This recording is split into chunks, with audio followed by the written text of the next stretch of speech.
trabalho é ruim, porque o Juninho não deu resultado e não por o Juninho, falamos isso aqui ontem, se eu não me engano, não por o Juninho ser bom ou ruim, eu não tenho uma avaliação do Juninho no Flamengo. Só um minutinho, deixa o like, se inscreva, compartilhe, ative a notificação do sino, é muito importante para o nosso crescimento, segue o vídeo.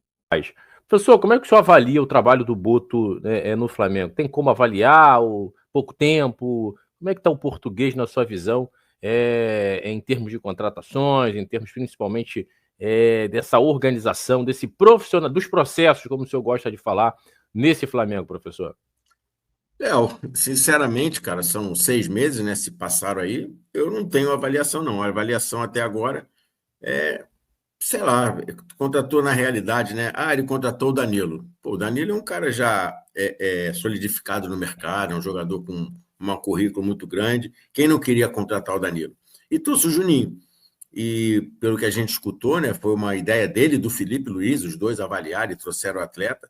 Se for por isso, o trabalho é ruim, porque o Juninho não deu resultado e não por o Juninho, falamos isso aqui ontem, se eu não me engano, não por o Juninho ser bom ou ruim, eu não tenho uma avaliação do Juninho no Flamengo, a avaliação do Juninho que eu tive, que eu acho que a maioria das pessoas foram buscar quando falou no nome dele, é no YouTube. E no YouTube ele não é esse jogador que está se mostrando no Flamengo, mas para mim ele foi pouco oportunizado, e aí não é o Boto, é o Felipe, né, como treinador, e não é crítica ao Felipe, o Felipe faz as escolhas dele e usa do jeito que ele acha que tem que usar, mas agora, né, tem uma janela, e aí eu acho que entra o trabalho do Boto. Quem vai trazer, como vai trazer, se vai trazer, e a gente começa a fazer avaliação. Primeiro, ele vai trazer, a gente vai avaliar nomes, né? Nomes que ele está trazendo, e depois ver essa avaliação dentro do contexto do Flamengo, que é a sequência do ano, como esses atletas vão se portar. Né? Eu acho que o trabalho hoje de quem faz essa função no Flamengo ele é muito facilitado. Por quê? Porque o Flamengo tem dinheiro. O Flamengo tem dinheiro. O Flamengo agora, com a venda do Gerson, com essa participação no Mundial, o Flamengo botou uma quantidade de dinheiro muito grande nos cofres. Então, tem um facilitador para você buscar no mercado atletas, né, de grande capacidade, de capacidade técnica muito alta, né, para reforçar o seu elenco. Agora, o dia a dia, Léo, a gente não tem. O que a gente escuta era que o Flamengo agora está blindado, né? Nos últimos jogos já saiu o negócio de novo de vazar a escalação. Agora, ontem, essa confusão aí do Pedro, que vai vender o Pedro, não vai vender o Pedro. Então, cara, a coisa é confusa. A coisa é confusa. Isso aí, Léo, eu não vou nem botar na conta do Boto, porque imagina a quantidade de pessoas que não tem dentro do clube, observando e querendo, sei lá, fazer média com alguém fora do clube. Enfim, é muito difícil essa blindagem, né, do ambiente interno. Eu sei que é complicado.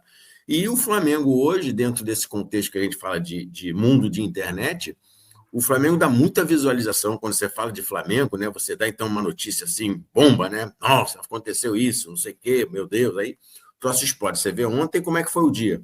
Só se falava de Pedro, Pedro vai, Pedro não vai, e é mentira, é verdade, vai para cá e vai para lá.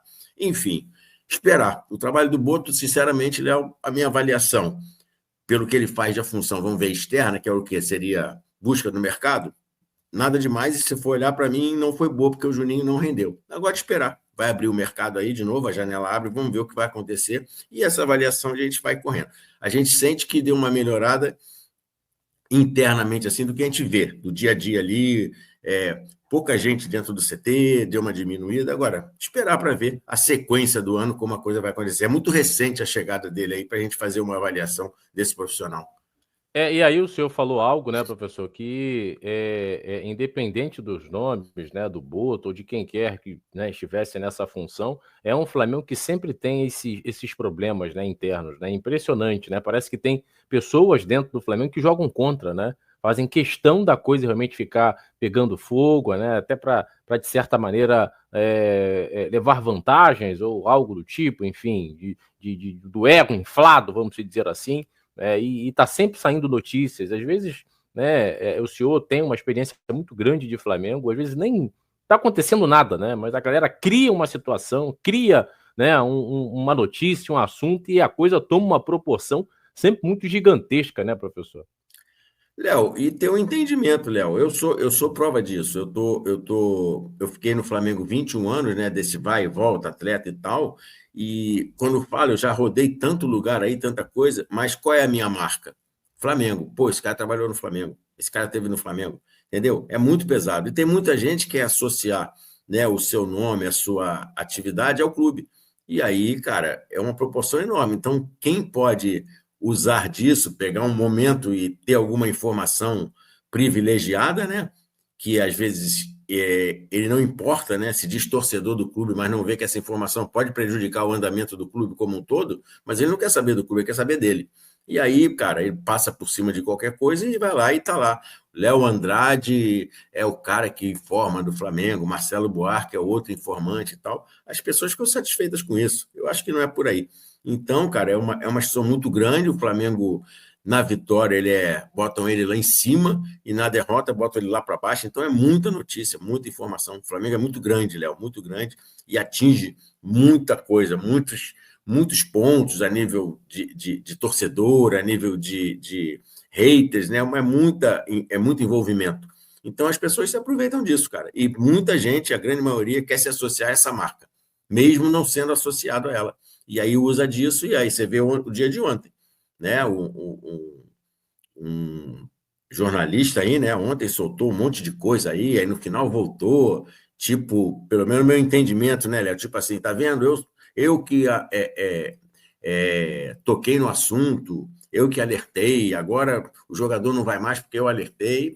Léo, deixa o barco andar, meu amigo, a gente vai pegando as informações. Eu falo sempre isso aqui, né, Léo? Eu gosto muito do que eu escuto da pessoa falando.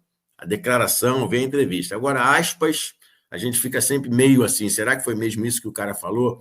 Será que foi nesse contexto que o cara falou? Qual foi a forma que ele estava falando isso, né? Como ele estava ali, se ele estava equilibrado, se ele estava desequilibrado. As aspas são as aspas, você não tem realmente o sentimento da pessoa ali. Enfim, esperar e ver o que vai acontecer nesse momento aí que o Flamengo sai do Mundial, a perda da forma que foi, a maioria das pessoas não gostou, achou que poderia ser feito de outra forma, e aí começa esse disse-me-disse aí, já que o Mundial acabou, vamos falar do Flamengo internamente. Qual seria a notícia? Quem é o jogador hoje grande que não está sendo tão utilizado? O Pedro. Então vamos pegar o Pedro e botar na mídia aí e ver o que vai acontecer. E agora, né, professor, até falando do trabalho do Boto, vai de fato requer uma atitude um pouco mais enérgica, né? Até para, de certa maneira, né, chegar e deixar as coisas bem claras, né? Para que realmente a coisa não tome uma proporção que já está tomando, né? Aí o trabalho dele, né, professor, começa a de fato, né, a ter uma importância nesse momento. Vamos ver como ele vai lidar, vamos ver como ele vai, de certa maneira, solucionar, né, querendo ou não, é um problema, por mais que não, vamos imaginar que não tem entre o Pedro e o Felipe Luiz, mas a coisa já começa a ser levada, né, de dentro do Flamengo para fora, né, e toma realmente um tamanho muito grande, né, e o Pedro, nesse momento, é reserva, né, eu acho que o que potencializa principalmente esse assunto do Pedro, né, e agora o Boto vai ter que trabalhar, é o fato do Pedro não ter sido utilizado contra o Bahia, né, o senhor até falou na nossa resenha ontem, de 9h30 da noite, né, o Felipe se contradizendo, né, falou que iria contar com o Pedro, que era um jogador importante, agora o Pedro não tem as características, né, de um atacante mais móvel, enfim. Então o Boto, nesse momento agora, terá aí, de certa maneira, o seu trabalho colocado à prova para tentar, né, de certa forma, solucionar esse assunto, né, externo, né, vamos dizer assim, professor. Léo, eu acho o seguinte, cara, tanto o Felipe quanto o Boto, né, dentro do Flamengo, eles têm uma coisa muito boa ali, que é o quê? Eles têm a imprensa ali, né, e a assessoria de imprensa, onde ele pode hoje, era o que eu faria, tá, Léo? Eu como Boto, Felipe, vamos nos sentar ali e vamos dar uma entrevista. Qual é o assunto? Nós vamos falar só desse assunto, Pedro. O Boto vai lá, faz a explicação dele, está saindo isso, isso, isso. O Pedro, ele é negociável, pelo menos era o que eu faria, tá, Léo? O Pedro é negociável com qualquer jogador que está aqui dentro.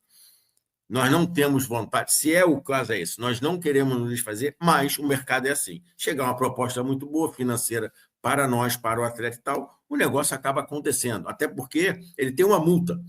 Se chegarem com a multa, eu não tenho o que fazer. Eu tenho que me desfazer do atleta. Eu não estou falando nem de multa, eu estou falando de acertos, né? Que a multa é muito alta, fazer uma conta equilibrada que seja bom para o clube e para o Flamengo. Essa é a situação do Pedro. E agora o que o nosso treinador, Felipe Luiz, vai falar sobre toda essa. Estão se falando aí de se ele gosta do Pedro, se ele não gosta do Pedro, se atende a ele, se não atende a ele. Felipe, por favor. E o Felipe dá a sua declaração.